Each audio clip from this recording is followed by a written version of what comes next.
What's going on? It's your man Jose, aka the Dominican Dream, alongside, The Maniac. and we are ready to talk. Wait, and we are the boxing roundtable, but we are ready to talk boxing. Boxing. Sean, this weekend we have a mega fight. You know, not in the sense maybe of you know Ryan Garcia, Devin Haney, as far as these guys are not internet celebrities. They don't have two 20 million followers, but this is a big, big fight for boxing, and it's a mega fight for boxing. Tyson Fury versus Alexander Usyk, the Gypsy King, versus I don't know what Usyk's nickname is, but we got the Englishman versus the British fighter versus the Ukrainian decorated Olympian and undefeated heavyweight champion for all the marbles, undisputed. Break it down. Well, before I get into it, we also got to understand certain things, right? Like you said, for all the marbles, undisputed. The last time the heavyweight division had an undisputed fighter was in 1999 by the name of Lennox Lewis. This is the three belt era. This is going to be the first time we see an undisputed heavyweight champion in the four belt era. Now, unless there's some controversy or it's a draw, we won't see it. But remember, there's also a rematch clause here. So we will see two fights pretty much guaranteed from both fighters. But anyway, let's get into it. Fury, Usyk, man, listen. These are arguably the two best heavyweights in boxing right now. So it's only right that these are the two that are fighting for the undisputed. Now, They Usyk are. to They me, are the two best. They are the two best. is more of a blown up cruiserweight. We know he was undisputed at cruiserweight. He's going for his second division to be undisputed. Fury, he's about 6'8". He could box, he could punch. He is a nightmare for fighters at that division. Usyk, though, is very skilled. He could box. But the problem here for me when I see this fight is, can Usyk get inside Fury? And I don't think it's going to happen. He will have moments. He will have moments. But when Fury's on his A game and he's landing that jab, and then he starts letting his hands go, he throws 2, 3, 4 punch combinations, it starts to get ugly for his opponent. Because Fury, again, he's a puncher as well.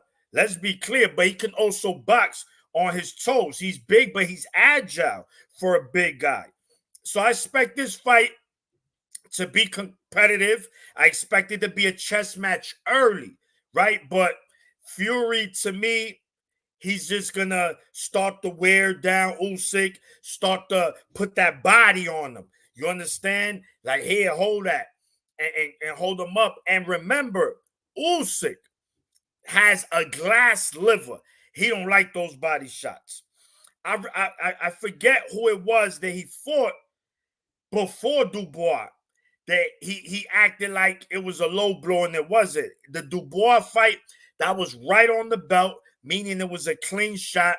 Should have lost that fight, probably, right? But anyway, he got up, he won the fight, he stopped Dubois. Usyk is good to me. He just, again, he's taking advantage of a weight division that it's good. It's a solid division, but he could get away with that size and beat these fighters up there because there's really nothing there. Honestly, people can say what they want and they can hate. There's a lot of good fighters. A heavyweight, nothing great, guys. Come on. Y'all got to stop being oh no, bro. There's nothing great up there. There's very good, solid heavyweight. So Usyk, a blown up cruiserweight, could go up there and cook the likes of a Joshua, who's supposed to be the face of the heavyweight division, but he's not because of Usyk. So I like Fury in this fight. Fury's, he got the length, he got the size, he got the power, and he's the more experienced fighter at heavyweight, and he's been under these big pressure moments. So I expect Fury again just to use his attributes, what he has. The jab, that's going to be important, but also I expect him to let his hands go. So it's gonna be interesting. But Fury by unanimous decision, eight rounds to four. All right.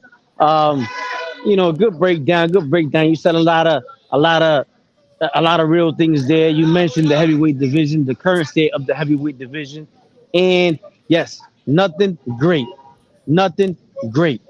Um, Listen, and I'll add even something else to that. When you say nothing great, I'm even gonna include Tyson Fury. Let's not get crazy, guys. We've heard you sent me a post the other day by other so-called experts, ex-fighters. One of them calling, I'm not even gonna mention his name, calling that perhaps when he looks at the history of the heavyweight division, he doesn't see anybody beating Tyson Fury. That's what you call a prisoner of the moment. A prisoner of the moment. Tyson Fury is a solid fighter who simply has a tremendous size advantage over everybody else. You understand what I'm saying? He is a solid fighter. I'm not saying he's a bomb. He's a solid fighter for this era. For this era. That being said, it's still a very interesting fight because rarely in boxing do we get the two best in any given division fighting. And that's what we're getting Saturday night. Now, it was going to be Saturday evening here. Now, to break the fight down, it did this fight depended on one thing, Sean. This fight depended on what kind of Fury was going to show up. Because we've seen Fury show up to fights looking like, looking like the Pillsbury Doughboy, right? We seen him in his last performance against a non-boxer, an MMA fighter in his first pro fight. And we seen him get embarrassed and embarrass the sport, embarrass boxing entirely. I'm gonna get to that. There's somebody commenting on here. Chris Lee. I think Fury will be embarrassed, literally made to look like an oaf. And I'm British. Hey man, I hear that. I hear that. Shout out to you, Chris Lees, and thank you for commenting. Look, you can think that, and the odds are pretty much even Steven for this fight. Now, this is what I'll say. Given the Tyson Fury that we're seeing, the guy looks in shape. Bro, the guy's abs are popping out, man. You can actually see some kind of muscles in his stomach. So when you can see that on Tyson Fury, that's a testament that this guy's been training. He's taking this fight seriously. He knows, he understands the task at hand. He understands the egg that he laid in his last performance against a freaking MMA fighter. He not only did he embarrass himself, Sean, and we spoke about this, he embarrassed the sport, right? He can't do that again. He can't come here playing around because Usyk is nothing to play with. And he proved that in the two Joshua fights.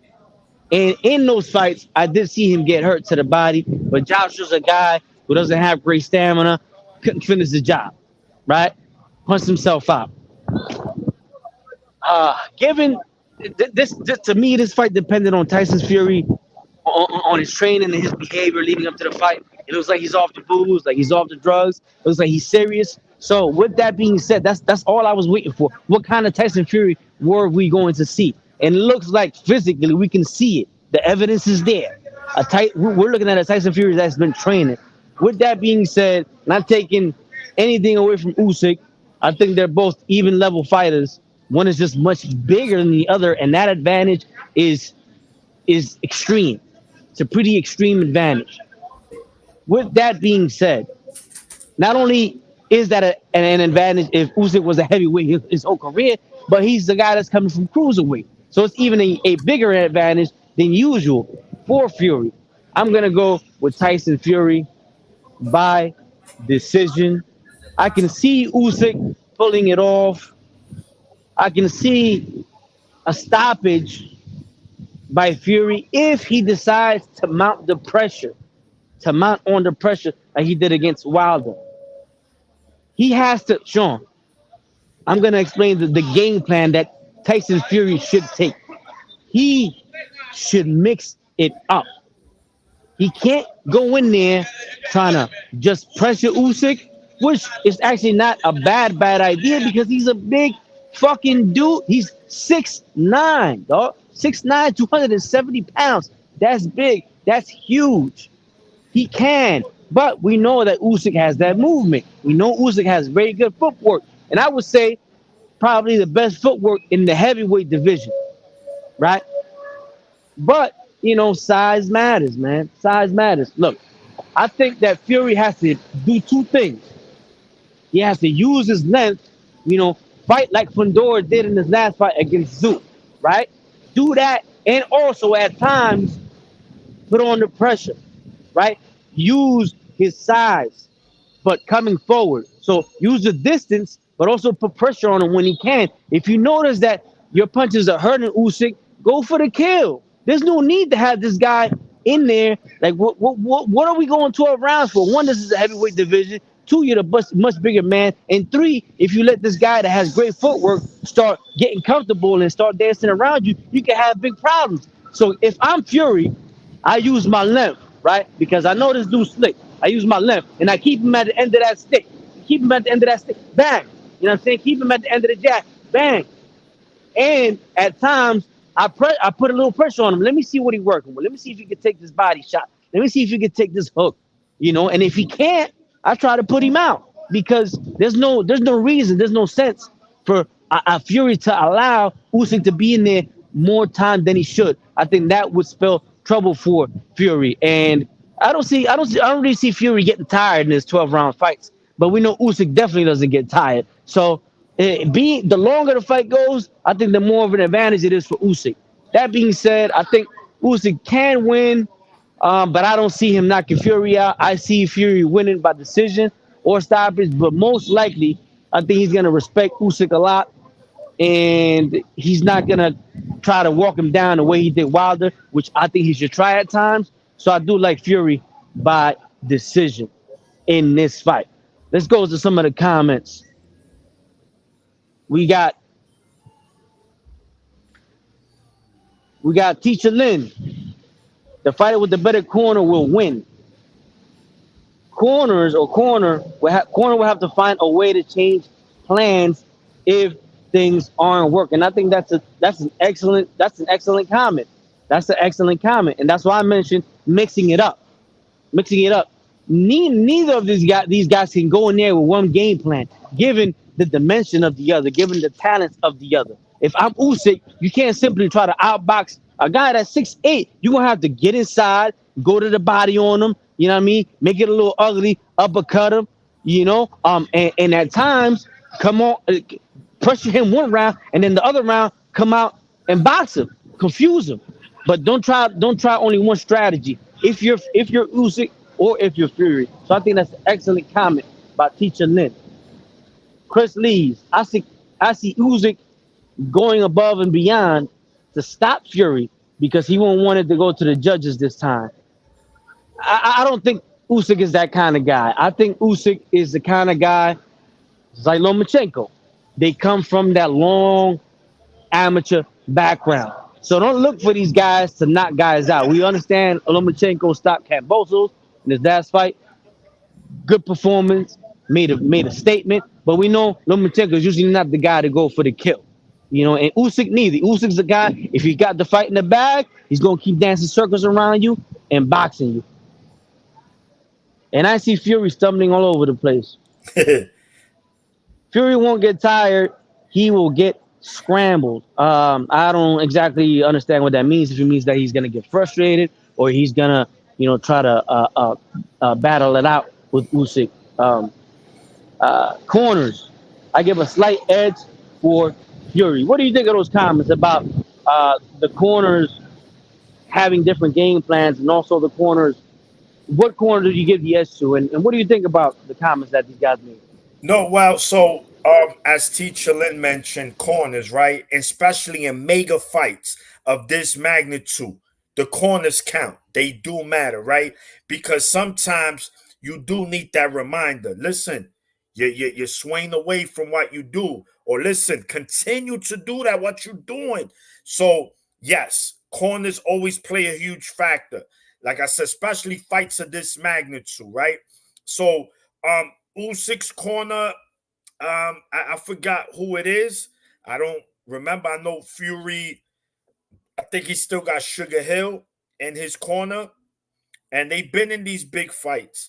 So they understand. They've been in there with pretty much every style. But Usyk is a very slick boxer.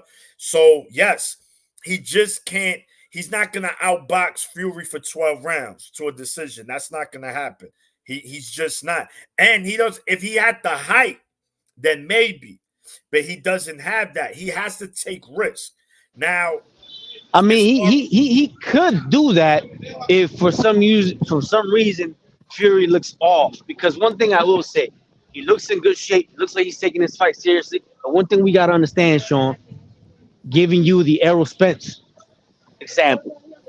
Sometimes, even if you do train for a fight, when your lifestyle outside the ring is not the best, even if you train for the fight and you train hard, it might show up. It might show up. So that up and down, on and off, drug use, if he's still on stuff, I mean, a lot of cats that might tune into this channel, we live in New York City. We know what that coke jitter look like. And for many years, Tyson has had it. You got that. I can tell that somebody uses coke just by looking at him, even if they ain't on it. They got that. They got that. He might have been high when he was fighting Wilder because he was, he was real extra hype. So your actions are a little bit overacted and such. And this kind of stuff, even if you do happen to get back in shape, it might take a toll on you. And Usyk is a guy that he lives clean. So, I think that maybe he could outbox Fury if Fury's body fails him. Yeah, well, that's the only way. I'm talking about A game on A game. They both bringing their best. Usyk cannot outbox him for 12 rounds.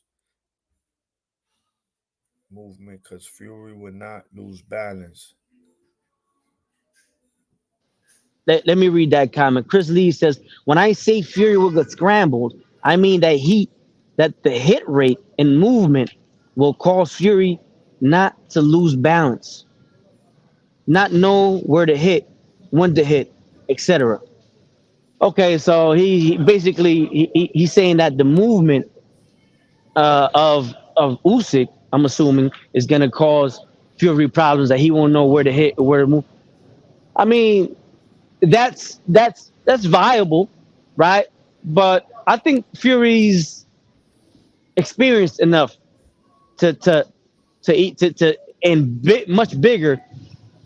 I think he can handle that. But it's a good point because, Sean, have we seen Tyson Fury, whose legacy is really based off of beating Deontay Wilder, right? I understand he beat all the other heavyweights, but there's not much talent. There wasn't much talent there, and he looked ugly at times beating those guys. Sometimes he got knocked down. He had to go through other things. We saw the Otto Wilder fight. I think it was Cunningham that knocked him down, right, years ago. Have we seen Tyson Fury fight a fighter like Usyk in the ring? Because I think we've seen Usyk face slick fighters and boxers, but have we seen Tyson Fury fight someone with a similar style to his? No, we haven't because not you rarely see heavyweights light on their feet like Usyk is. That's not many, and this is why I say that. This is why I say that Usyk is a blown up cruiserweight because he's small and he can move in there. Heavyweights are big. They're a little slow on their feet, right? So Usyk is gonna have the quicker feet in this fight.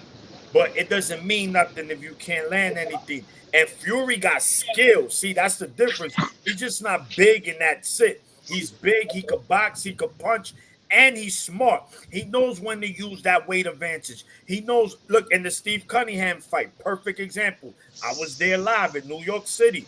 He dropped him. Mind you, a cruiserweight moving up to heavyweight.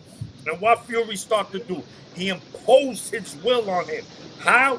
By leaning on him, leaning on him. Imagine that. You said it 276.8. Imagine that, all that weight on you, bro. It takes a toll on you. I think he's listed at 6'9", but we're saying 6'8", 6'9". Yeah. And you're getting hit by him who he could punch. So that's not a good combination for you if you're Fury's opponent, man. But I'm not saying Usyk can't outbox him, but I don't think it is. If Fury, as long as he doesn't come in, this is not the Fury we saw against Ngannou, like you mentioned earlier. If this is Fury that for Wilder, there's no doubt he wins this fight. It'll be close though. I think Usyk could be competitive. I don't think he's just gonna wash him up. No, I like I think I like that statement. I like that. You can keep that statement and be sure about it. If he comes in like the Fury that beat Wilder in that kind of shape, I think there is no doubt that he wins the fight. I think he cooks Usyk. I think he cooks Usyk.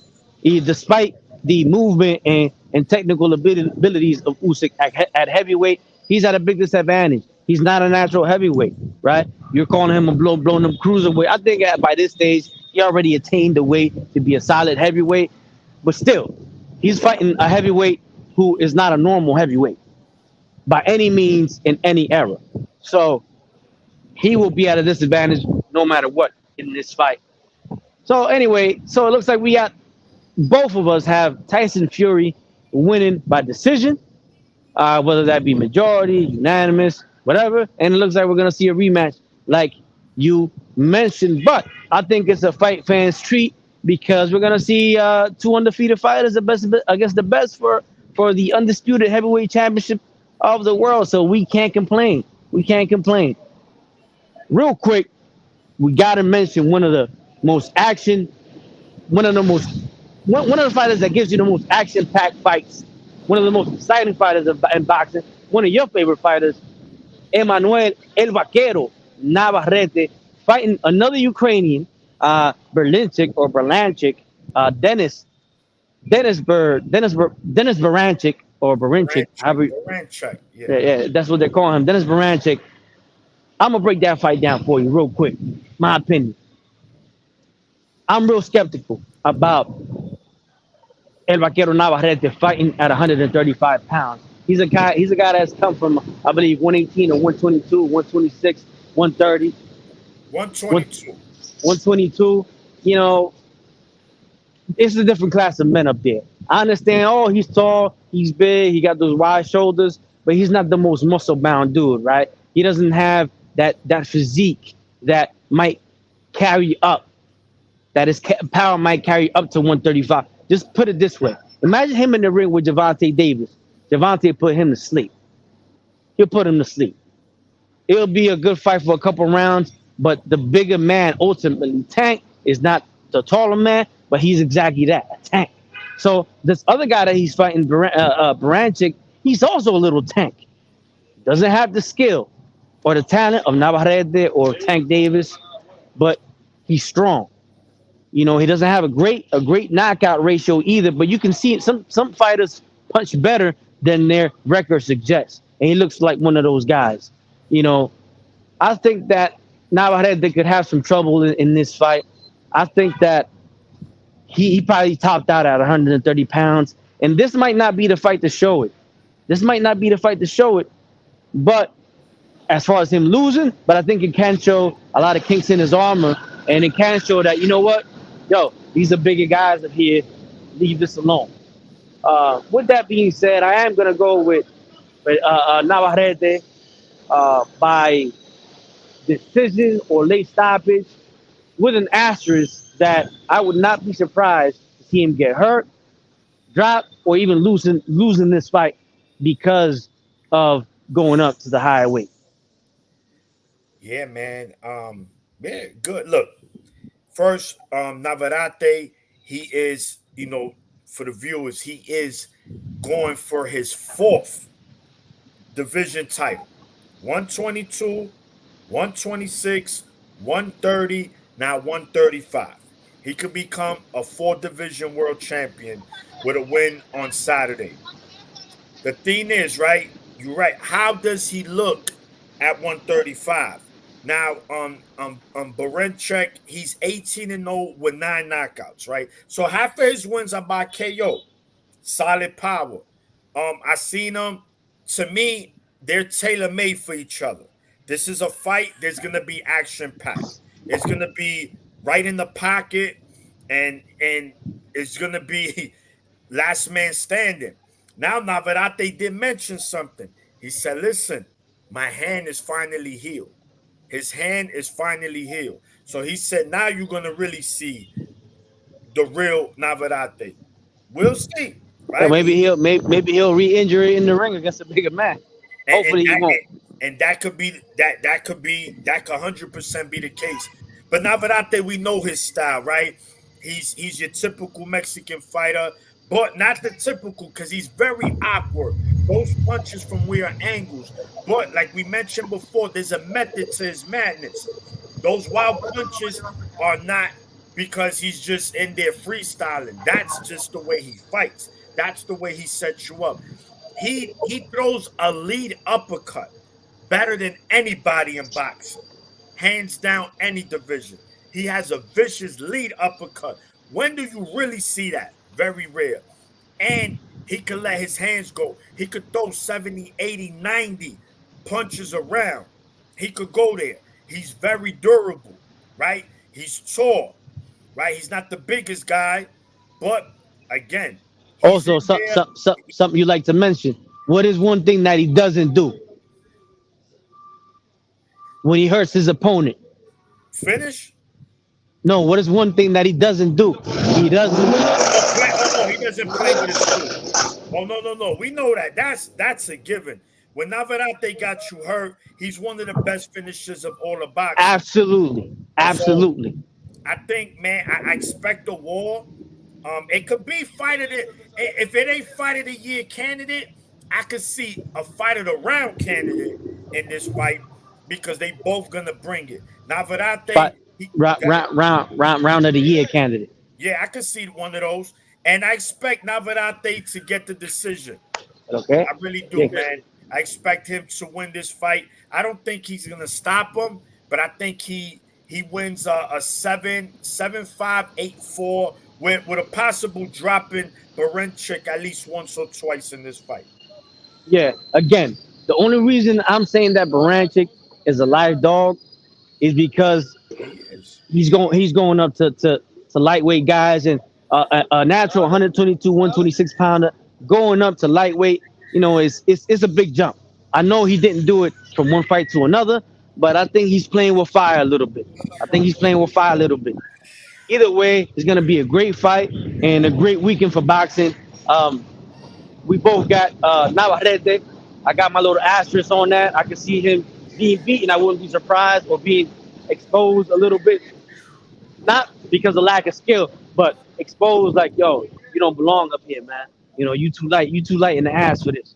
But anyway, real quick, so these guys are making some comments. Let's shout them out. Teacher Lynn, yo, Philly born and raised, but now in California, relatives in Patterson, New Jersey.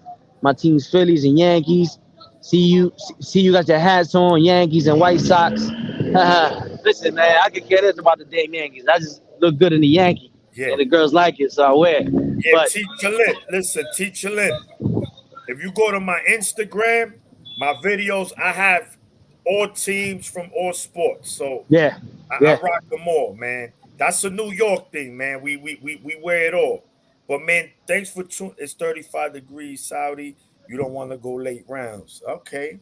35 degrees Celsius. Celsius. Um, yeah, that's hot. That's hot as fuck. I'm from Dominican Republic. The average is like I think like 32, 30, something like that. So it's hot. 35 is hot. Let's see, but I don't know how. They got a lot of money and they got so much money in Saudi Arabia. They probably got outdoor air conditioning. You know what I mean? So you know what I mean. Anyway, yo, thanks, man. Thanks everybody, man. I'm enjoying you guys. Do you do you do a live commentary show when the fight is live? Nah, No, when the fight is live, we haven't done that. Maybe we'll do that sometime. I think that's a great thing for us to do, Sean. Uh, so we'll definitely work and look to get that done. But we definitely do the post fight shows. immediate. Immediate. Immediate. As soon as Usyk and the Fury fight is over, Teacher Lin tune right in. We'll be here giving our commentary. We'll break it down, see what's next. Well, we know it's going to be a rematch, and then we'll turn off and watch the Navarrete fight, and then do the same thing. Yeah. So it looks like Chris Lees has Usyk, the British man. Chris Lees has Usyk winning the fight against Fury by embarrassment. And Teacher Lin.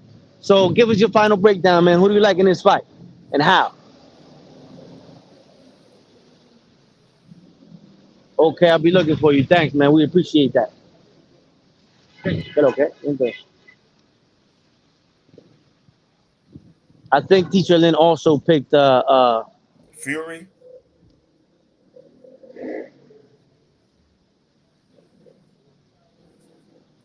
yeah, well, he's not commenting. I'll wait for that comment, but I don't know if he picked Fury or Usyk, or if he's on the fence. Uh, there it is. He's going with Fury. Okay. All right. All right, man. So we'll see you guys back for the immediate post fight show. Share, like, subscribe, tell your friends about the boxing roundtable. We have many more videos that we edited much better. These are quick, on the go. We both, he's my man Maniac. He's a family man. I'm a barber. I'm working, so we're trying to give you guys the show no matter what we're doing. We take a little time out to do it, so we don't have any clips, anything like that. In our other videos that we do at home that I edit, we have clips and everything like that. But remember, share, like, subscribe, the Boxing Roundtable.